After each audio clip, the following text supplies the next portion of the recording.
नमस्कार, मैं रविश कुमार। फांसी की सजा की सियासत का हाल ही यही होता है। आप कश्मीर को लेकर मुखर हो जाते हैं तो पंजाब को लेकर चुप या उदासीन हो जाते हैं। अफजल गुरु को फांसी के वक्त कश्मीर पर एक ऐसी राष्ट्रीय भावना टीवी और ट्विटर पर तैयार मिलती है जो स्थानीय भावनाओं को देशद्रोही समझती है। देवेंद्र सिंह भुल्लर के वक्त वो राष्ट्रीय भावना उस तरह से आक्रामक नजर नहीं आती है। आप जानते हैं कि कांग्रेस नेता बिट्टा पर हमले की साजिश के मामले में देवेंद्र सिंह भुल्लर की दया याचिका खारिज हो गई है। पंजाब के मुख्यमंत्री प्रकाश सिंह बादल और उनकी पार्टी अकाली दल फांसी के विरोध में है, लेकिन पंजाब में उनकी सहयोगी बीजेपी अकाली के इस स्टैंड से सिर्फ लोकतांत्रिक रूप से असहमत है। जो उमर अब्दुल्ला ने कहा था और जो प्रकाश सिंह बादल कह रहे हैं, उसमें बुनियादी फर्क क्या है? उमर का यह बयान था कि इस देश में कई लोग बोल रहे हैं कि अफजल गुरु को ट्रायल में अपना पक्ष रखने का सही से मौका नहीं मिला। सुप्रीम कोर्ट ने फैसले में कहा कि समाज की सामूहिक चेतना को संतुष्ट करने के लिए फांसी जरूरी है। फांसी समाज की जरूरतों के हिसाब से होगी या कानून की?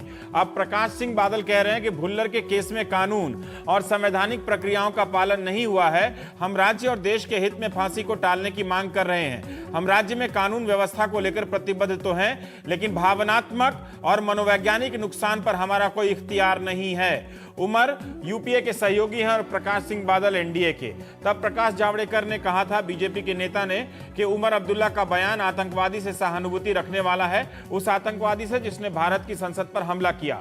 उमर अफजल के साथ भेदभाव की बात कर घाटी में हालात भड़का रहे हैं। अकाली दल के मामले में बीजेपी ने ऐसी सख्त टिप्पणी तो नहीं की है, लेकिन पंजाब बीजेपी अध्यक्ष कमल शर्मा ने कहा है कि बीजेपी अकाली दल के फैसले का समर्थन नहीं करेगी। अकाली के अपने मत हैं, हमारे अपने मत है। हम एक दूसरे का सम्मान करना चाहिए, लेकिन कश्मीर में बीजेपी ने उमर का विरोध किया था।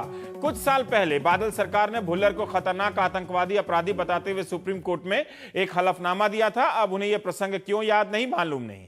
अब वे क्यों विरोध कर रहे हैं, पता नहीं। क्या गर्म ख्याली संगठनों के उभार की आशंका से या कोई और राजनीतिक वजह से? हम पंजाब की राजनीतिक भावना को उस उदारता से क्यों समझना चाहते हैं जिस उदारता से समझे जाने की मांग कश्मीर के नेता करते रहे, मगर किसी ने तवज्जो नहीं दी। इन सब मांगों के पीछे कई कारण दिए जाते हैं कि 84 के दंगों का इंसाफ नहीं मिला। आतंकवाद के से जो लोग मारे गए, जो निर्दोष लोग मारे गए, क्या उन्हें इंसाफ मिला? जिन पुलिस वालों ने ज्यादती की, उन्हें सजा क्यों हुई, नहीं हुई? ये सब वाजिब सवाल है। तो इन सवालों को लेकर तभी क्यों आवाज उठती है जब किसी को फांसी दिए जाने का ऐलान होता है?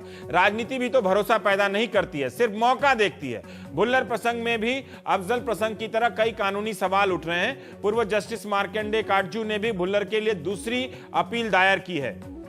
अंग्रेजी अखबार द हिंदू, उसमें जी वेंकटेशन की रिपोर्ट तो जरूर पढ़िएगा। मामले की कानूनी समीक्षा के लिए और रिपोर्टिंग क्या होती है इसके लिए भी 2002 के फैसले और 12 अप्रैल के फैसले का गहराई से अध्ययन करते हुए वेंकटेशन ने कई सवाल उठाए हैं। उन्होंने कहा कि 2002 के फैसले का हवाला दिया है, जब 3 जजों की बेंच में से एक जज जस्टिस शाह ने फांसी और सजा का ही विरोध किया था। 2 जजों ने फांसी दी थी, लेकिन कहा था कि राष्ट्रपति सुप्रीम कोर्ट के जज से रिपोर्ट लेकर भुल्लर की दया याचिका पर विचार कर सकते हैं। अब वेंकटेशन जिरह कर रहे हैं कि सुप्रीम कोर्ट ने 12 अप्रैल के फैसले में भी इस पक्ष को दरकिनार कर दिया। भुल्लर के वकील ने भी इसे सही से नहीं उठाया और दया याचिका खारिज करते वक्त सीआरपीसी के इस प्रावधान का इस्तेमाल नहीं किया गया। जस्टिस शाह ने असहमति जताते हुए कहा था कि भुल्लर का जो इकबालिया बयान है उसे साबित करने के लिए साक्ष्य मौजूद नहीं दिखाए गए। बाकी 2 जजों ने भुल्लर की इस दलील को अस्वीकार कर दिया था कि इकबालिया बयान जबरन लिया गया था। फांसी की सजा देने का कोई एक आधार नहीं है, माफ करने का भी कोई एक आधार नहीं है। इसके अनेक उदाहरण आपको भारतीय राजनीति में और कानून में मिल जाएंगे। इसलिए भुल्लर के मामले को इस संदर्भ में भी समझिए। रही बात कांग्रेस बीजेपी की चुप्पी या उनकी असहमति की और अकाली दल की मुखरता के सवालों को भावुकता से ही आप मत देखिए। फिर लोग तो पूछेंगे कि यही बात कश्मीर के समय आपने क्यों नहीं कही? तब भी मैंने कही थी, मगर टीवी वाली जनभावना सुन नहीं रही थी। कांग्रेस क्यों सतर्क है? गृह मंत्री सुशील कुमार शिंदे ने आज कहा, यह पीटीआई की खबर है, कि सरकार अकाली दल की मांग पर विचार करेगी। और सूत्रों के हवाले से भी पीटीआई ने कहा है कि सरकार भुल्लर की शारीरिक और मानसिक हालत की जांच के लिए मेडिकल बोर्ड का गठन कर सकती है। तो हम बात करेंगे प्राइम टाइम में। हमारे साथ हैं कैप्टन अभिमन्यु जी, आप प्रवक्ता हैं भारतीय जनता पार्टी के। मंजीत सिंह जी के साहब हैं, आप अकाली दल के नेता हैं और अध्यक्ष हैं दिल्ली सिख गुरुद्वारा मैनेजमेंट कमेटी के। उज्जवल निकम साहब हैं, आप मशहूर वकील हैं, परिचय की ज्यादा जरूरत नहीं है। डॉक्टर सुमेल सिंह हैं, आप इतिहासकार हैं, और एनडी पंचोली साहब हैं, आप पीयूसीएल के संस्थापक सदस्यों में से एक रहे हैं।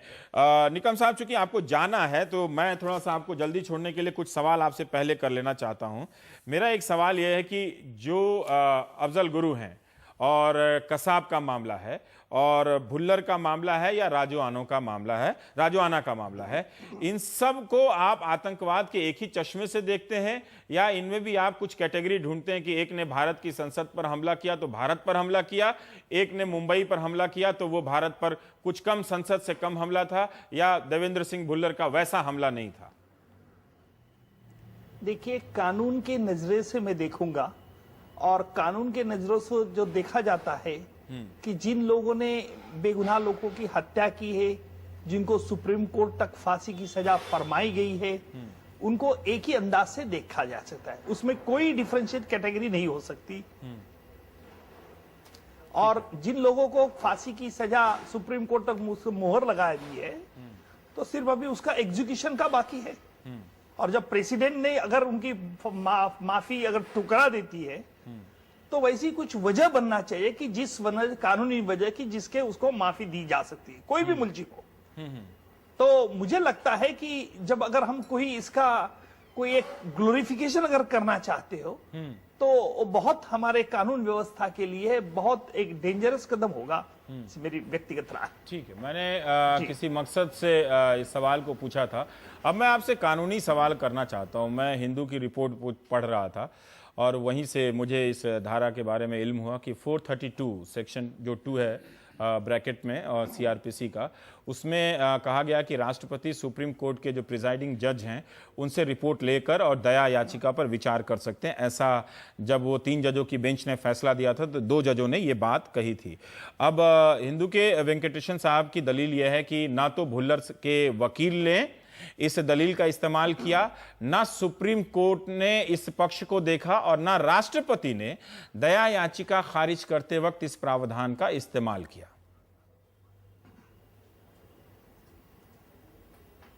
नहीं, अभी ये 2 सुप्रीम कोर्ट ने जो इनकी टीका टिप्पणी है, इससे मैं पूरी तरह से वाकिफ नहीं हूं। लेकिन मैं इतना जरूर कहूंगा, जब सुप्रीम कोर्ट जब एक फैसला सुनाती है, जब स्पेशली फांसी की सजा पर, तो वो चारों तरफ से, चारों विचार से देखा जाता है। और उसके बाद उनका जो कहना है कि राष्ट्रपति ने ये बात नहीं देखी गई, सुप्रीम कोर्ट के 2 जजेस ने ये बात नहीं देखी है, तो उसके लिए उनके पास एक अर्जी थे, क्यूरिटी पिटीशन वो कर सकते थे, रिव्यू पिटीशन सुप्रीम कोर्ट में कर सकते थे कि भाई इस मुद्दे पर देखा जाए, इस पर सोच हो, ये देखा जा सकता है। लेकिन जब तक उन्होंने ये बात नहीं की है, तब तक तो कुछ अभी कहना भी उचित नहीं होगा।